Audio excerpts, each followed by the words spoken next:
আমি রাহুল। ছোট মামার বাড়িতে বেড়াতে গিয়ে তার স্ত্রীর অপরূপ সৌন্দর্য দেখে প্রথম দর্শনেই মুগ্ধ হয়ে গিয়েছিলাম। তার সেই মায়াবী মুখের মিষ্টি হাসি আমাকে যেন বারংবার তার দিকেই টানছিল। এরপর এক রাতে যখন ছোট মামা বাড়িতে ছিলেন না, তখন মামি আমাকে ডেকে বলল, রাহুল, আমার খুব একা লাগছে আর ভয়ও করছে। তুমি আজ রাতটা আমার ঘরে ঘুমিয়ে পড়ো।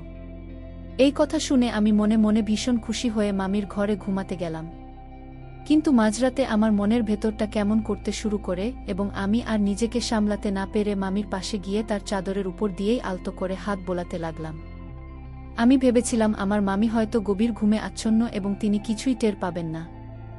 আমার হাত বোলানোর মিনিট দুয়েক পরেই মামি হঠাৎ চোখ মেলে আমার দিকে তাকালেন। তখন আমি অত্যন্ত ভয় পেয়ে গিয়েছিলাম এবং সঙ্গে সঙ্গে দূরে সরে আসি। কিন্তু এরপর মামি আমাকে যা বললেন তা শুনে আমার পায়ের নিচের মাটি যেন সরে গেল। আমি তো তাকে একজন সহজ সরল মানুষ হিসেবেই জানতাম। কিন্তু মামি আমাকে বললেন, রাহুল, তুমি কি শুধু এভাবেই হাত বোলাবে নাকি আরেকটু সাহস করে এগোবে? মামির মুখে এই কথা শোনার পর আমিও আর নিজেকে নিয়ন্ত্রণে রাখতে পারলাম না এবং মামিকে আসলে উচ্চ মাধ্যমিক পরীক্ষা শেষ করার পর আমি ছোট মামার বাড়িতে বেড়াতে গিয়েছিলাম।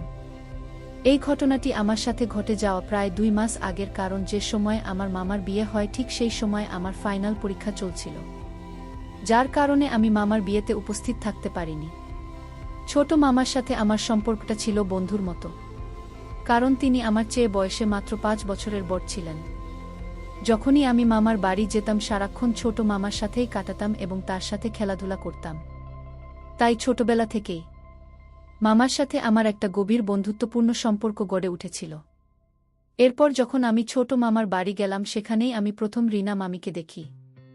তাকে দেখার পর আমি বেশ কিছুক্ষণ তার দিকেই তাকিয়েছিলাম, কারণ তিনি সত্যিই ভীষণ সুন্দরী ছিলেন। এদিকে আমাকে দেখা মাত্রই ছোট মামা ভালোবেসে জড়িয়ে ধরে বললেন, রাহুল, তুই কি দরজার সামনে এভাবে দাঁড়িয়ে থাকবি নাকি ভেতরে আসবি? তারপর আমার ছোট মামা তার সুন্দরী স্ত্রীর দিকে তাকিয়ে বললেন, শোনো, ও আমার ভাগ্নে রাহুল, আর তার চেয়েও বড় কথা, ও আমার বন্ধুর মতো। রাহুল যতদিন এই বাড়িতে থাকবে তুমি ওর খুব ভালোভাবে যত্ন নেবে। এমনিতেও বেচারা আমাদের বিয়েতে আসতে পারেনি। মামার কথা শুনে রিনা মামি মুচকি হেসে স্বামীর দিকে তাকিয়ে বললেন, ঠিক আছে। সেদিন দুপুরে খাওয়া দাওয়ার পর আমরা 3 জন মিলে অনেকক্ষণ গল্পগুজব করলাম। সেদিন মামার ছুটির দিন থাকায় তিনি সারাদিন বাড়িতেই ছিলেন।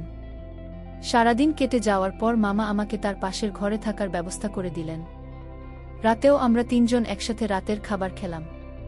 কিন্তু কেন জানি না আমার সমস্ত মনোযোগ ছিল নতুন মামির দিকে। তিনি এতটাই রূপবতী ছিলেন যে তার মিষ্টি হাসি আমাকে বারবার তার প্রতি আকর্ষিত করছিল। আর একে হয়তো বলে বয়সের প্রভাব। আমি তখন সবে উচ্চ মাধ্যমিক পরীক্ষা শেষ করেছি। তাই বুঝতেই পারছেন সেই বয়সে ছেলেমেয়েদের মনের অবস্থা কেমন থাকে। তাই আমি পুরো বিশ্বাসটা আর বিস্তারিতভাবে বলছি না। রাতের বেলা খাওয়া দাওয়া সেরে আমি যখন পাশের ঘরে একা শুয়েছিলাম, তখন বিছানায় শুয়ে কেবল রিনা মামির সেই সুন্দর মুখটাই আমার চোখের সামনে ভাসছিল। এবং তার কথা ভাবতে ভাবতেই আমি স্বপ্নের জগতে হারিয়ে গিয়েছিলাম। মামির কথা ভাবতে ভাবতে কখন যে রাত প্রায় 2টা গিয়েছিল আমি টেরই পাইনি। হঠাৎ মনে হলো আমার পাশের ঘর থেকে, অর্থাৎ মামির ঘর থেকে কেমন যেন একটা শব্দ ভেসে আসছে। সেই শব্দ শুনে আমার মনের ভেতর কৌতূহল আরও বেড়ে গেল, কারণ আমি বুঝতে পারছিলাম ওই শব্দটি মামিরই ছিল এবং ওটা কিসের শব্দ ছিল তা জানার জন্য আমি অস্থির হয়ে পড়ছিলাম।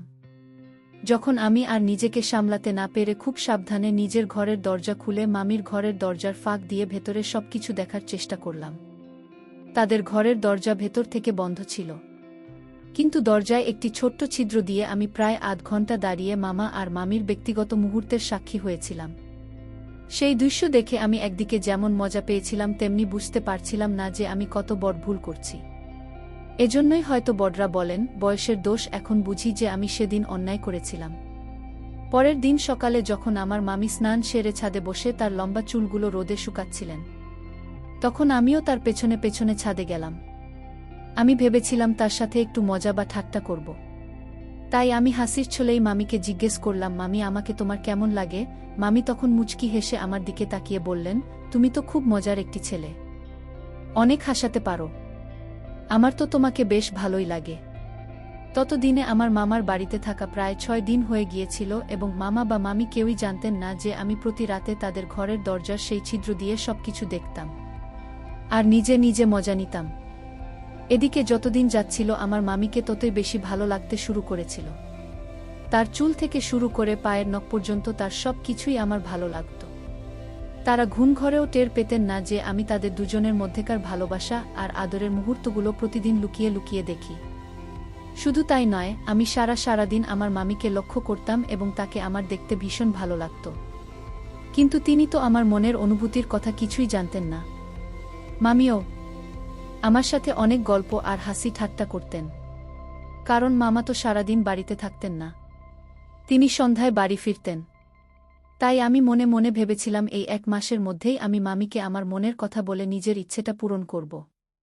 এভাবেই প্রায় 10 দিন কেটে যাওয়ার পর একদিন রাতে যখন আমি প্রতিদিনের মতোই মামির ঘরের দরজার সেই ছিদ্র দিয়ে ভেতরে দৃশ্য দেখছিলাম, ঠিক তখনই হঠাৎ করে আমার মামি ঘরের দরজা খুলে ফেলেন এবং আমি পালানোর কোনো সুযোগই পাইনি।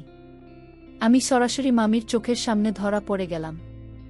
মামি আমাকে দেখেই সবকিছু বুঝে গিয়েছিলেন যে আমি মাঝরাতে তাদের দরজার সামনে দাঁড়িয়ে কি করছিলাম। সেদিন রাতে মামি আমার দিকে ভীষণ রাগী দৃষ্টিতে তাকিয়েছিলেন, কিন্তু আমাকে একটি কথাও বলেননি। আমি তো মামির সেই চেহারা দেখে লজ্জায় লাল হয়ে গিয়েছিলাম এবং দ্রুত মাথা নিচু করে সেখান থেকে আমার ঘরে চলে এসেছিলাম। আমি সত্যি কল্পনাও করতে পারিনি যে সেদিন হঠাৎ আমার মামি দরজা খুলে এভাবে আমার মুখোমুখি হবেন। আসলে সেদিনও আমি আগের দিনগুলোর মতোই তাদের ব্যক্তিগত মুহূর্ত দেখার জন্য মজা নেবার জন্য দাঁড়িয়েছিলাম, কিন্তু সেদিন আমি কিছুই দেখতে পাইনি, কারণ তারা দুজনে সেদিন রাতে শুধু গল্প করতেই ব্যস্ত ছিলেন।